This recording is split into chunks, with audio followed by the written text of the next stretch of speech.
Well, there's been a shocking murder in Bengaluru now.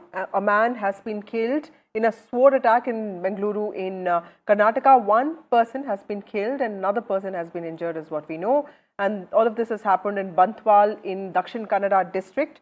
My colleague Deepak joins us with more details on this. Deepak, Dakshin Kannada has always been seen as prone to violence, specifically communal violence, which is why there are sensitivities involved in that part of the state. Tell us what really happened in this case specifically. Here a man named Imtiaz has been murdered. Another individual who was an associate of this man has also sustained injuries. He's been hospitalized at this point in time. These are very basic details that have, of course, emerged. The police are right now trying to investigate what exactly transpired. He was unloading sand when the attack took place is what I'm picking up right now.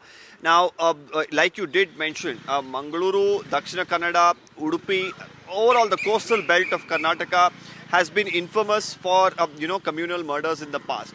Just recently, of course, we saw double murders in Dakshina Kannada, led to a tense atmosphere there. The government on its end assured that there will be a team, a special task force that would be set up to tackle communal crimes. Just today we saw right-wing organizations take out a protest demanding an NIA probe into the murder of Suhas Shetty, who was a right-wing worker himself, also was a rowdy sheeter.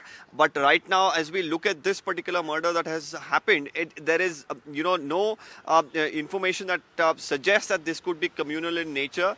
It could be personal, or it could have various other reasons. Only a thorough, detailed investigation could probably throw more light as to what exactly transpired. Right.